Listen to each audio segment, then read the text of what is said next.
Question number 4 है। इसके अंदर हमारे पास 3 तरह की डिवाइसेस हैं। एक क्लॉक डी लैच है, एक negative edge trigger master slave D flip flop है और दूसरा है पॉजिटिव एज ट्रिगर। अब हमने सबसे पहले क्लॉक डी लैच की आउटपुट बतानी है।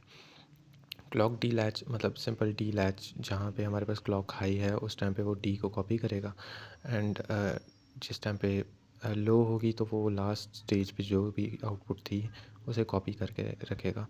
अब हमारे पास पहली हाई पे हमारे पास ये डी लो है, लो है मिड वेज में ये हाई हो रहा है और ये सेम कॉपी करेगा जब तक ये हाई है, डी को सेम कॉपी करेगा।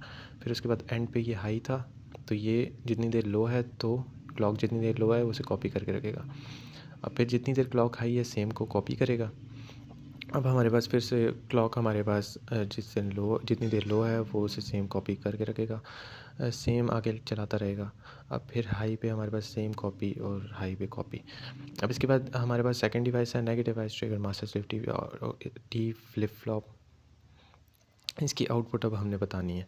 इसकी आउटपुट सिर्फ फॉलिंग एज पे हमारे पास जो हमारी डी यानी 0 दे रही है 1 दे रही है, हमारे पास वो चीज़ रहेगी। यहाँ पे सिर्फ फॉलिंग एज ऑफ क्लॉक पे ये वर्क करेगा, इसके अलावा ये काम नहीं करेगा। बीच में नहीं देखेगा कि हमारे पास डी में चेंजिंग हो रही है, हाई पे लो पे, कुछ भी नहीं। सिर्फ जिस टाइम पे क्लॉक लो है उस टाइम पे ट्रिगर होगा। अब हमारे पास पहले क्लॉक लो है, इस टाइम पे जब तक क्लॉक स्टार्ट में हम लोग ले रहे हैं 0, फॉलिंग एज तक हम सीधी लाइन लगाएंगे। अब ये क्लॉक हमारी लो हुई है, यहाँ पे अब ट्रिगर करेगा। डी हाई है, ये हाई हो गया। अब आगे ये नहीं देखेगा ये मिड में ये हमारे पास डी चेंज हो रहा है, इसे छोड़ देगा, सिर्फ ये फॉलिंग एज पे ही ट्रिगर करेगा। अब ये हाई है तो ये हाई रहेगा जब तक नेक्स्ट फॉलिंग एज नहीं आता। अब नेक्स्ट फॉलिंग एज है सेकंड, इसके अंदर हमारे पास डी लो है तो ये लो हो गया। अब नेक्स्ट फॉलिंग एज पे जाएगा, नेक्स्ट फॉलिंग एज फिर दोबारा हमारे पास डी लो है तो ये भी लो रह रहा है और लास्ट फॉलिंग एज पे भी डी लो है तो ये भी लो रह रहा है। अब पॉजिटिव एज ट्रिगर है।